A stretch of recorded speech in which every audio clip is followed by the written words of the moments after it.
ಇಂದಿನ ವಿಡಿಯೋದಲ್ಲಿ ವಾಸ್ತುಶಾಸ್ತ್ರದ ಮುಖ್ಯವಾದ 20 ಅಂಶಗಳನ್ನು ತಿಳಿಯೋಣ. ಅದಕ್ಕೂ ಮೊದಲು ಈ ವಿಡಿಯೋಗೆ ಲೈಕ್ ಕೊಟ್ಟು ನಿಮ್ಮ ಮನೆಯ ಮುಖ್ಯದ್ವಾರವು ಯಾವ ದಿಕ್ಕಿನಲ್ಲಿದೆ ಎಂದು ಕಮೆಂಟ್ ಮಾಡಿ. ವಾಸ್ತುಶಾಸ್ತ್ರದ 20 ಅಂಶಗಳು. 1. ಮನೆಯ ಪ್ರವೇಶದ್ವಾರವು ಉತ್ತರ ಅಥವಾ ಪೂರ್ವ ದಿಕ್ಕಿನಲ್ಲಿದ್ದರೆ ಮನೆಗೆ ಬಹಳ ಶುಭಕರ. 2.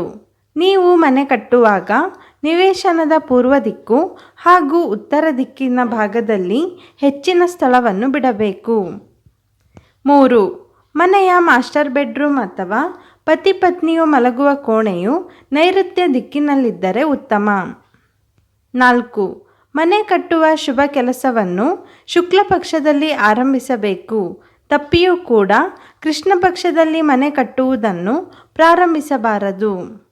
5. ಮನೆಯ ಮಧ್ಯಭಾಗವು ವಿಶಾಲವಾಗಿ ಮತ್ತು ಖಾಲಿಯಾಗಿಯೂ ಇರಬೇಕು.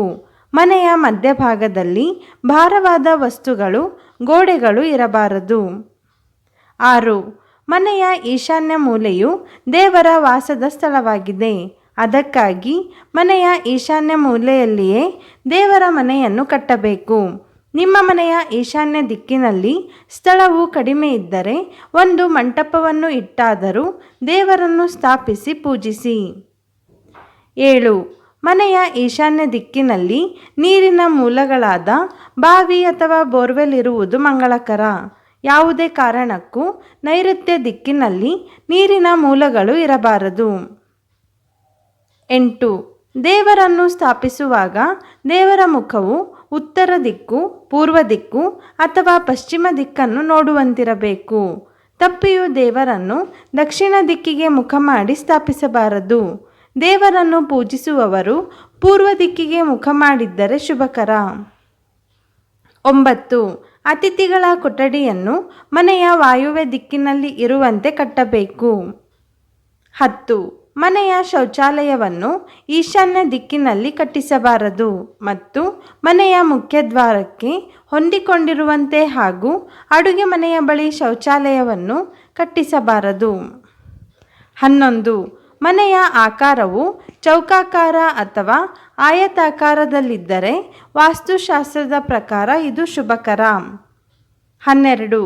ಮನೆಯ ಪೂರ್ವ ದಿಕ್ಕು, ಉತ್ತರ ದಿಕ್ಕು ಮತ್ತು ಈಶಾನ್ಯ ದಿಕ್ಕುಗಳ ಭಾಗವು ಸ್ವಲ್ಪ ತಗ್ಗಾಗಿರುವಂತೆ ಅಥವಾ ಇಳಿಜಾರು ಇರುವಂತೆ ಕಟ್ಟಿಸಿದರೆ ಮನೆಗೆ ಮಂಗಳಕರ. 13. ಮನೆಯಲ್ಲಿ ಸಾಕಷ್ಟು ಬೆಳಕು ಮತ್ತು ಗಾಳಿಯು ಬರುವಂತೆ ಮನೆಯನ್ನು ನಿರ್ಮಿಸಬೇಕು. 14.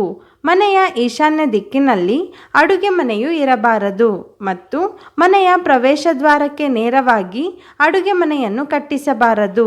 ಮನೆಯ ಆಗ್ನೇಯ ಮೂಲೆಯಲ್ಲಿ ಅಡುಗೆ ಮನೆ ಇದ್ದರೆ ಒಳ್ಳೆಯದು. ನಿಮಗೆ ಸಾಧ್ಯವಾಗದೇ ಇದ್ದರೆ ಮನೆಯ ವಾಯುವ್ಯ ಮೂಲೆಯಲ್ಲಿಯೂ ಅಡುಗೆ ಮನೆಯನ್ನು ಕಟ್ಟಬಹುದು. 15. ಮನೆಯ ಬಾಗಿಲುಗಳು ಯಾವಾಗಲೂ ಸಮ ಸಂಖ್ಯೆಯಲ್ಲಿಯೇ ಇರಬೇಕು. ಬೆಸ ಸಂಖ್ಯೆಯಲ್ಲಿದ್ದರೆ ಮನೆಗೆ ಒಳಿತಲ್ಲ. 16. ಮನೆಯ ನೈಋತ್ಯ ದಿಕ್ಕಿನಲ್ಲಿ ತುಳಸಿ ಗಿಡದ ಬೃಂದಾವನವನ್ನು ಸ್ಥಾಪಿಸಬಹುದು ಅಥವಾ ತುಳಸಿಯ ಕುಂಡಲವನ್ನು ಇಡಬಹುದು. ಆದರೆ ಮನೆಯ ಈಶಾನ್ಯ ದಿಕ್ಕಿನಲ್ಲಿ ಮಾತ್ರ ತುಳಸಿಯ ಬೃಂದಾವನವನ್ನು ಸ್ಥಾಪಿಸಬಾರದು ಮತ್ತು ತುಳಸಿಯ ಕುಂಡಲಗಳನ್ನು ಸಹ ಇಡಬಾರದು. ಇದು ಮನೆಗೆ ಶುಭವಲ್ಲ. 17. ಮನೆಯ ಉತ್ತರ ಮತ್ತು ಪೂರ್ವ ಭಾಗದಲ್ಲಿ ಬಾಲ್ಕನಿ ಇದ್ದರೆ ಮನೆಗೆ ಒಳ್ಳೆಯದು. 18. ಮನೆಯ ಮೇಲ್ಛಾವಣಿಗೆ ಇರುವ ಮೆಟ್ಟಿಲುಗಳು ಪೂರ್ವ ದಿಕ್ಕಿನಿಂದ ಪಶ್ಚಿಮ ದಿಕ್ಕಿಗೆ ಅಥವಾ ಉತ್ತರ ದಿಕ್ಕಿನಿಂದ ದಕ್ಷಿಣ ದಿಕ್ಕಿಗೆ ಇರುವಂತೆ ಕಟ್ಟಿಸಬೇಕು. ತಪ್ಪಿಯೂ ಸಹ ಮೆಟ್ಟಿಲುಗಳನ್ನು ಈಶಾನ್ಯ ದಿಕ್ಕಿನಲ್ಲಿ ಬರುವಂತೆ ಕಟ್ಟಬಾರದು. 19. ಮಕ್ಕಳು ಮನೆಯ ಪೂರ್ವ ದಿಕ್ಕು, ಈಶಾನ್ಯ ದಿಕ್ಕು ಅಥವಾ ಉತ್ತರ ದಿಕ್ಕಿಗೆ ಮುಖ ಮಾಡಿ ಕುಳಿತು ಅಭ್ಯಾಸವನ್ನು ಮಾಡುವುದು ಒಳ್ಳೆಯದು. 20. ವಾಹನಗಳನ್ನು ಮನೆಯ ಪೂರ್ವ ದಿಕ್ಕಿನಲ್ಲಿ, ಉತ್ತರ ದಿಕ್ಕಿನಲ್ಲಿ ಅಥವಾ ವಾಯುವ್ಯ ದಿಕ್ಕಿನಲ್ಲಿ ನಿಲ್ಲಿಸುವುದು ಒಳ್ಳೆಯದು. ಹೀಗೆ ಈ ಮೇಲೆ ತಿಳಿಸಿರುವ ಈ 20 ವಾಸ್ತುಶಾಸ್ತ್ರದ ಸಲಹೆಗಳನ್ನು ನಿಮ್ಮ ಮನೆಯಲ್ಲಿ ಅಳವಡಿಸಿಕೊಂಡು ಅನೇಕ ರೀತಿಯ ಶುಭ ಫಲಗಳನ್ನು ಪಡೆಯಿರಿ. ಈ ಮಾಹಿತಿ ನಿಮಗೆ ಇಷ್ಟವಾಗಿದ್ದರೆ ಲೈಕ್ ಮಾಡಿ, ಶೇರ್ ಮಾಡಿ, ಕಮೆಂಟ್ ಮಾಡಿ ಮತ್ತು ಸಬ್ಸ್ಕ್ರೈಬ್ ಮಾಡಿ.